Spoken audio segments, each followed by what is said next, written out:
Dr. John Marshall was a fourth-generation United States Marine who had done a full year as a combat surgeon in Afghanistan and was an attending surgeon for a combat support hospital in Seoul, South Korea for 4 years, along with his wife Susan, also a surgeon. After he and Susan come back to the States and settle in rural Spokane, Washington, John takes a job at the Washington Veterans Affairs Hospital, where he works his way up to Chief of Surgery. January 25th, 2016 starts for John like any other morning with a 5:30 a.m. run starting at the YMCA along the banks of the Spokane River before heading to the hospital for a scheduled 7:30 surgery. At 10:30 that morning, Susan gets a call from the staff at the VA wondering if she knows why her husband is not at work yet.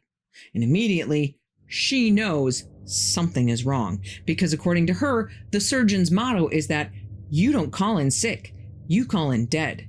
She immediately calls the police, but after feeling like they're not taking the situation seriously enough, she organizes her own search party and starts combing the banks of the Spokane River along his usual morning route. But nobody finds a thing. The next morning, Susan gets the call she was praying would never come. The police have located John's body in the water along the banks of the river. Their prevailing theory? That he slipped from somewhere and fell into the river above the falls, where he went over and circulated in the raging eddies for hours until finally washing up against the riverbank in an area that had been searched multiple times. The autopsy report shows extensive pre-mortem bruising and a massive blow to his chest that broke his sternum and 2 ribs. The coroner says it's probably from hitting rocks on his way down the violent river falls. But his wife, Susan, she's not just a surgeon, she's a trauma surgeon. So she knows a little bit about how different forces act on the human body. Her opinion? The river didn't do that. That injury came from a baseball bat or a 2x4, a blow meant to take someone down. But the authorities rule that John drowned and his death was accidental. Not being one to go down without a fight, Susan hires a private detective, Ted Pulver, a retired cop with 4 decades of law enforcement background. And immediately, Ted finds problems with the state's case. First of all, other than the YMCA security camera footage, the police never check any other CC footage from anywhere else along John's route. Why not? There may not have been footage available for his entire run, but at least there was a chance that they could see if somebody had been following him, or if he indeed had slipped somewhere along the way. Wasted opportunity number 1. Then there is the garden hose and bike tire tube that are right next to the body that are not collected as evidence. As an investigator, wouldn't you want to collect everything within, say, at least 10 feet of that body as possible evidence? Wasted opportunity number 2, the importance of which we'll get to in a minute. Then there's the position of the body. For whatever reason, men's bodies tend to float face down, but John's is found face up with his hands right at his sides, like he was just placed there. Ted spoke with the hydrologist, who says the water level should not have allowed the body to be found where it was in the shallows along the shore. Ted and Susan say the condition of John's body is proof that he didn't spend 27 hours in the water. If he'd been tossed around in the swirling rapids for a whole day, the body would be cut to shreds. The clothing would be ripped and his shoes would probably be gone. But they're not.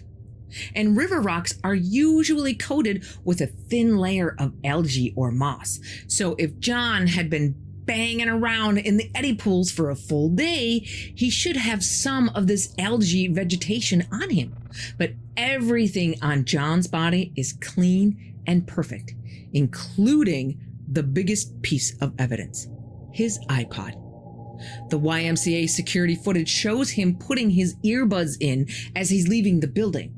When he's found in the river, the iPod is still in his pocket with the cord to the earbuds still attached. How likely is that if he has been thrown around the rapids for 27 hours?